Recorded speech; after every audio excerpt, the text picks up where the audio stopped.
সেদিন আপিস যাবার পথে মৃত্যুঞ্জয় প্রথম মৃত্যু দেখল, অনাহারে মৃত্যু। এতদিন শুধু শুনে আর পড়ে এসেছিল ফুটপাথে মৃত্যুর কথা, আজ চোখে পড়ল প্রথম। ফুটপাথে হাঁটা তার বেশি প্রয়োজন হয় না, নইলে দর্শনটা অনেক আগেই ঘটে যেত বলে সন্দেহ নেই। বাড়ি থেকে বেরিয়ে দুপা হেঁটেই সে ট্রামে ওঠে, নামে গিয়ে প্রায় অফিসেরই দরজায়। বাড়িটাও তার শহরের এমন এক নিরিবিলি অঞ্চলে যে সে পাড়ায় ফুটপাথও বেশি নেই, লোকে মরতেও যায় না বেশি। চাকর ও ছোট ভাই তার বাজার ও কেনাকাটা করে। কয়েক মিনিটে মৃত্যুঞ্জয়ের সুস্থ শরীরটা অসুস্থ হয়ে গেল। মনে আঘাত পেলে মৃত্যুঞ্জয়ের শরীরে তার প্রতিক্রিয়া হয়। মানসিক বেদনাবোধের সঙ্গে চলতে থাকে শারীরিক কষ্টবোধ। আপিসে পৌঁছে নিজের ছোট্ট কুঠুরিতে ঢুকে সে যখন ধপ করে চেয়ারে বসে পড়ল, তখন সে রীতিমতো কাবু হয়ে পড়েছে। একটু বসেই তাই উঠে গেল কলঘরে। দরজা বন্ধ করে বাড়ি থেকে পেট ভরে যত কিছু খেয়ে এসেছিল, ভাজা, ডাল, তরকারি, মাছ, দই আর ভাত, প্রায় সব বমি করে উগরে দিল। পাশের কুঠরি থেকে নিখিল যখন খবর নিতে এলো, কলঘর থেকে ফিরে মৃত্যুঞ্জয় কাঁচের গ্লাসে জল পান করছে তখন। গ্লাসটা খালি করে নামিয়ে রেখে সে শূন্য দৃষ্টিতে দেয়ালের দিকে তাকিয়ে রইল। আপিসে সে আর নিখিল প্রায় সমপদস্থ, মাইনে দুজনেরই সমান। একটা বাড়তি দায়িত্বের জন্য মৃত্যুঞ্জয় 50 টাকা বেশি পায়। নিখিল রোগা, তীক্ষ্ণ বুদ্ধি এবং একটু আলসে প্রকৃতির লোক। মৃত্যুঞ্জয়ের 2 বছর আগে বিয়ে করে 8 বছরে সে মোটে 2টি সন্তানের পিতা হয়েছে। সংসারে তার নাকি মন নেই। অবসর জীবনটা সে বই পড়ে আর একটা চিন্তা জগৎ গড়ে তুলে কাটিয়ে দিতে চায়। অন্য সকলের মতো মৃত্যুঞ্জয়কে সেও খুব পছন্দ করে, হয়তো মৃদু একটু অবজ্ঞার সঙ্গে ভালোবাসে।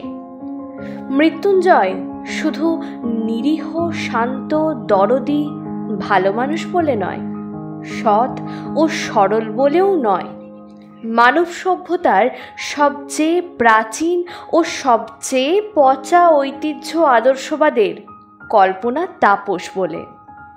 মৃত্যুঞ্জয় দুর্বলচিত্ত, ভাবপ্রবণ আদর্শবাদী হলে কোনো কথা ছিল না।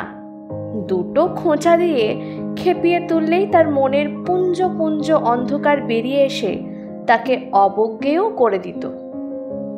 কিন্তু মৃত্যুঞ্জয়ের মানসিক ক্রিয়া প্রতিক্রিয়া স্লথ, নিস্তেজ নয়। শক্তির একটা উৎস আছে তার মধ্যে। অব্যয়কে শব্দরূপ দেবার চেষ্টায় যে শক্তি বহু ক্ষয় হয়ে গেছে মানুষের জগতে, তারই একটা অংশ। নিখিল পর্যন্ত তাই মাঝে মাঝে কাবু হয়ে যায় মৃত্যুঞ্জয়ের কাছে। মৃদু ঈর্ষার সঙ্গেই সে তখন ভাবে যে নিখিল না হয়ে মৃত্যুঞ্জয় হলে মন্দ ছিল না। মৃত্যুঞ্জয়ের রকম দেখেই নিখিল অনুমান করতে পারল বড় একটা সমস্যার সঙ্গে তার সংঘর্ষ হয়েছে এবং সারশিতে আটকানো মৌমাছির মতো সে মাথা খুঁড়ছে সেই স্বচ্ছ সমস্যার অকারণ, অর্থহীন, অনুচিত কাঠিন্যে। নিখিল সন্তর্পণে প্রশ্ন করল, কি হলো তোমার? জানো নিখিল, ও মরে গেল। ও না খেতে পেয়ে মরে গেল নিখিল। আরও কয়েকটা প্রশ্ন করে নিখিলের মনে হলো মৃত্যুঞ্জয়ের ভিতরটা সে পরিষ্কার দেখতে পাচ্ছে। ফুটপাথে অনাহারে মৃত্যুর মতো সাধারণ সহজবোধ্য ব্যাপারটা সে ধারণা করতে পারছে না। সেটা আশ্চর্য নয়। সে একসঙ্গে পাহাড় প্রমাণ মাল মশলা ঢোকাবার চেষ্টা করছে তার ক্ষুদ্র ধারণা শক্তির থলিটিতে। ফুটপাথের ওই বিভৎসতা ক্ষুধা অথবা মৃত্যুর রূপ। না খেয়ে মরা কি? ও কেমন? কত কষ্ট হয় না খেয়ে মরতে? কীরকম কষ্ট? ক্ষুধার যাতনা বেশি না মৃত্যু যন্ত্রণা বেশি ভয়ঙ্কর? অথচ নিখিল প্রশ্ন করলে সে জবাবে বলল অন্য কথা। জেনে শুনেও এতকাল 4 বেলা করে খেয়েছি পেট ভরে, যথেষ্ট রিলিফ ওয়ার্ক হচ্ছে না নিখিল লোকের অভাবে। আর এইদিকে আমরা সময় নষ্ট করেই যাচ্ছি। ধিক, শত ধিক আমাকে। মৃত্যুঞ্জয়ের চোখ ছলছল করছে দেখে নিখিল চুপ করে থাকে। দরদের চেয়ে ছোঁয়াচে কিছুই নেই এ জগতে। নিখিলের মনটাও খারাপ হয়ে যায়। দেশের সমস্ত দরদ পুঞ্জীভূত করে ঢাললেও এ আগুন নিভবে না ক্ষুধার। অন্যের বদলে বরং সমিধে পরিণত হয়ে যাবে। ভিক্ষা দেওয়ার মতো অস্বাভাবিক পাপ যদি আজও পুণ্য হয়ে থাকে, জীবন ধারণের অন্নে মানুষের দাবি জন্মাবে কিসে? রূঢ় বাস্তব নিয়মকে উল্টে মধুর আধ্যাত্মিক নীতি করা যায়, কিন্তু সেটা হয় অনিয়ম। চিতার আগুনে যত কোটি মড়াই এ পর্যন্ত পোড়ানো হয়ে থাক, পৃথিবীর সমস্ত জ্যান্ত মানুষগুলিকে চিতায় তুলে দিলে আগুন তাদেরও পুড়িয়ে ছাই করে দেবে। বিক্ষুব্ধ চিত্তে এই সব কথা ভাবতে ভাবতে নিখিল সংবাদপত্রটি তুলে নিল।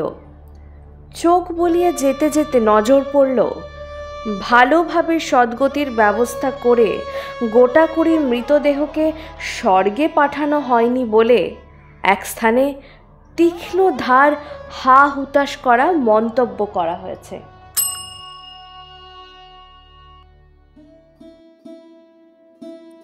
গল্প বলা কাজ অফিসিয়ালে আজ তোমরা শুনছো মানিক বন্দ্যোপাধ্যায়ের লেখা একটি ছোট গল্প, কে বাঁচায় কে বাঁচে। গল্প পাঠে নন্দিনী এবং গল্পের সূত্রধার আমি প্রবাল। মৃত্যুঞ্জয়ের চরিত্রে সুব্রত নন্দী এবং নিখিলের চরিত্রে আমি প্রবাল। এতক্ষণ তোমরা শুনলে মৃত্যুঞ্জয় অফিস যাওয়ার পথে একজন ক্ষুধার্ত ব্যক্তিকে রাস্তায় মরতে দেখে এবং তার ফলে তার মধ্যে কিছু মানসিক পরিবর্তন দেখা যায়। চলুন শুনে ফেলা যাক গল্পের পরবর্তী অংশ। Stay tuned.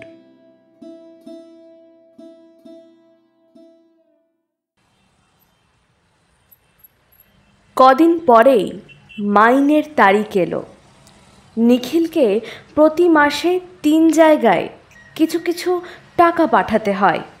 মানি অর্ডারের ফর্ম আনিয়ে কলম ধরে সে ভেবে ঠিক করবার চেষ্টা করছে 3টি সাহায্যই এবার 5 টাকা করে কমিয়ে দেবে কিনা। মৃত্যুঞ্জয় ঘরে এসে বসল। সেদিনের পর থেকে মৃত্যুঞ্জয়ের মুখ বিষণ্ণ গম্ভীর হয়ে আছে। নিখিলের সঙ্গেও বেশি কথা বলেনি। একটা কাজ করে দিতে হবে ভাই আমার। মৃত্যুঞ্জয় একতাড়া নোট নিখিলের সামনে রাখল। আমার এই টাকাটা কোনো রিলিফ ফান্ডে দিয়ে আসতে হবে। আমি কেন? নিখিল ধীরে ধীরে টাকাটা গুনল। এ কি, এ তো সমস্ত মাইনেটা, তাই না? হ্যাঁ। বাড়িতে তোর 9 জন লোক, মাইনের টাকায় মাস চলে না, প্রতি মাসে ধার করছিস। তা হোক, আমায় কিছু একটা করতেই হবে ভাই। রাতে ঘুম হয় না, খেতে বসলে খেতে পারি না, একবেলা খাওয়া দাওয়া ছেড়ে দিয়েছি। আমার আর টুনুর মায়ের একবেলার ভাত বিলিয়ে দিচ্ছি জানিস। নিখিল এক দৃষ্টিতে তাকিয়ে থাকে। জ্বর হলে যেমন দেখায় মৃত্যুঞ্জয়ের গোলগাল মুখখানা, তেমনি থমথম করছে। ভেতরে সে পুড়ছে, সন্দেহ নেই। টুনুর মার যা স্বাস্থ্য, একবেলা খেয়ে দিন 15-20 টিকতে পারবে হয়তো। মন্তব্য শুনে মৃত্যুঞ্জয় ঝাঁঝিয়ে উঠল। আমি কি করব?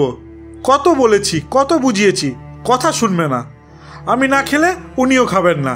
এ অন্যায় নয়, অত্যাচার নয়, মরে তো মরবে। নিখিল ভাবছিল বন্ধুকে বুঝিয়ে বলবে, এভাবে দেশের লোককে বাঁচানো যায় না। যে অন্ন পাওয়া যাচ্ছে সে অন্ন তো পেটে যাবেই কারো না কারো। যে রিলিফ চলছে তা শুধু একজনের বদলে আরেকজনকে খাওয়ানো। এতে শুধু আড়ালে যারা মরছে তাদের মরতে দিয়ে চোখের সামনে যারা মরছে তাদের কয়েকজনকে বাঁচানোর চেষ্টা করার সান্ত্বনা। কিন্তু এসব কোনো কথাই সে বলতে পারল না, গলায় আটকে গেল। সে শুধু বলল, একটা কথা বলছি, বোঝার চেষ্টা কর। ভুঁড়ি ভোজনটা অন্যায়, আমি মানছি, কিন্তু না খেয়ে মরাটা তো উচিত নয়। আমি কেটে ছেটে যতদূর সম্ভব খাওয়া কমিয়ে দিয়েছি। বেঁচে থাকতে যতটুকু দরকার ততটুকুই খায়, এবং দেশের সমস্ত লোক মরে গেল যদি সেইটুকু সংগ্রহ করার ক্ষমতা আমার থাকে, কাউকে না দিয়ে নিজেই আমি তা খাবো। নীতি ধর্মের দিক থেকে কিন্তু আমি কথাটা বলছি না, বোঝার চেষ্টা কর। সমাজ ধর্মের দিক থেকে বিচার করলে 10 জনকে খুন করার চেয়ে নিজেকে না খাইয়ে মারাটা আরও বড় পাপ। ওটা পাশবিক স্বার্থপরতা।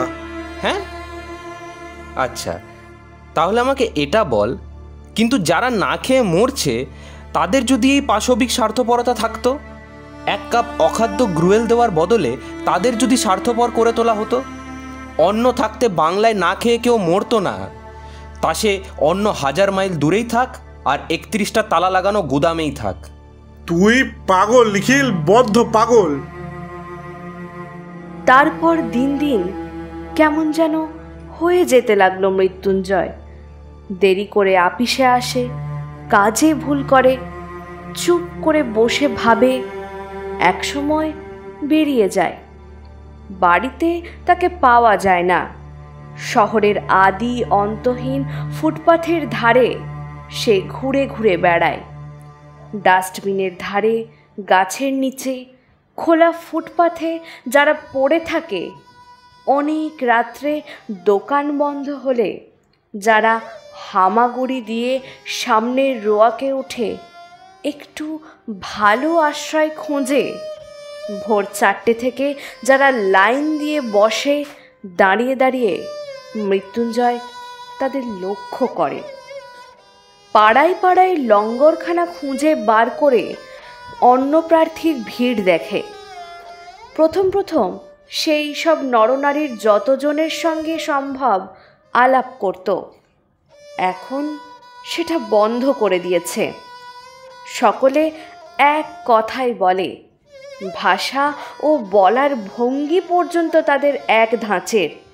নেশায় আচ্ছন্ন অর্ধচেতন মানুষের প্যানপ্যানানির মতো ঝিমানো সুরে সেই এক ভাগ্যের কথা, দুঃখের কাহিনী। কারো বুকে নালিশ নেই, কারো মনে প্রতিবাদ নেই। কোথা থেকে কিভাবে কেমন করে সব ওলট পালট হয়ে গেল তারা জানেনি, বোঝেনি, কিন্তু মেনে নিয়েছে। মৃত্যুঞ্জয়ের বাড়ির অবস্থা শোচনীয়। টুনুর মা বিছানা নিয়েছে।